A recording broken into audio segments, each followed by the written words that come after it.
امریکہ اور چین کے درمیان تجارتی میدان میں کشمکش اب نئی سرد جنگ بنتی جا رہی ہے۔ واشنگٹن کی جانب سے ہواوے پر مسلسل پابندیوں خلاف بیجنگ بھی کھل کر سامنے آ گیا ہے۔ چین کے عوام نے آئی فون، آئی پیڈ اور دیگر امریکی مصنوعات کا بائیکاٹ شروع کر دیا ہے۔ امریکی کمپنی ایپل کے شیئر کی قیمت رواں ماہ کے دوران $211 امریکی سے گر کر $183 تک چلی گئی تھی۔ ہواوے بحران کیا ہے اور اس کے درپردہ امریکی مقاصد کیا ہیں، یہ بھی آپ کو بتائیں گے۔ آپ سے درخواست ہے کہ یقین ٹی وی کی ویڈیوز پسند آئے تو لائک کریں، ہمارے چینل کو سبسکرائب کریں اور بیل آئیکن پر ضرور کلک کریں۔ چین کی بڑی موبائل کمپنی کو بیجا پابندیوں کا نشانہ بنائے جانے پر بیجنگ حکومت ہی نہیں، عوام بھی نالاں ہیں۔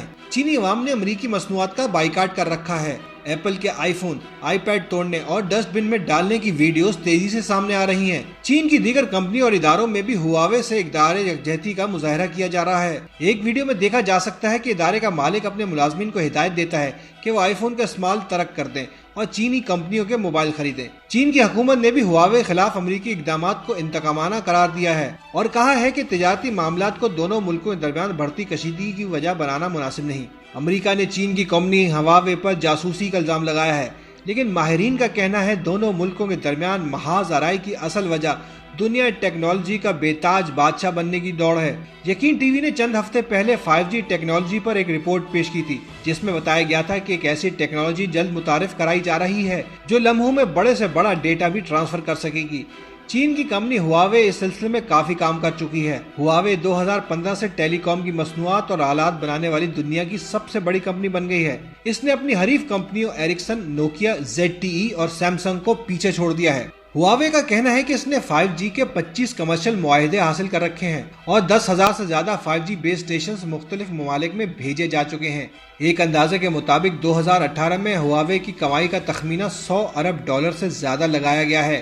امریکی کمپنی ایپل بھی 5G ٹیکنالوجی کی دوڑ میں شریک ہے، لیکن چینی کمپنی کے مقابلے میں اس کی کامیابیوں کا گراف قطرے نیچے ہے۔ خدشہ ہے کہ ہواوے نے اگر پہلے 5G ٹیکنالوجی متعارف کرا دی تو دنیا بھر میں امریکی اجارہ داری کو خطرات لاحق ہو سکتے ہیں۔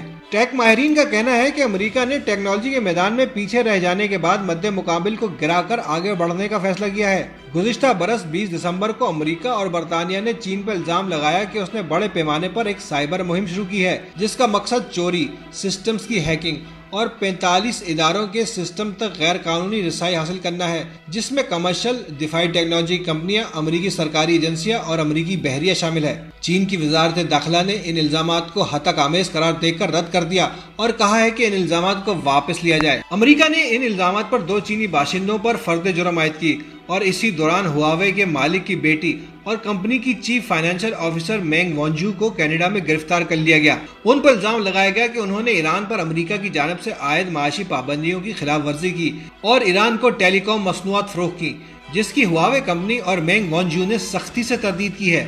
امریکہ کی دیکھا دیکھی آسٹریلیا، نیوزی لینڈ نے بھی پابندیاں لگائی ہیں۔ دیگر مغربی ممالک اور کمپنیاں بھی اسی طرز کی پابندیوں پر غور کر رہے ہیں۔ ایسے میں چین کی حکومت اور عوام کا طرز عمل اس بات کی نشاندہی کر رہا ہے کہ مشکل میں پھنسی معیشت، اداروں اور حکومتوں کا ساتھ دینے کے لیے اپنی ذاتی مفادات قربان کرنے پڑتے ہیں۔ چینی عوام کے ان اقدامات میں پاکستانیوں کے لیے بڑا سبق پوشیدہ ہے۔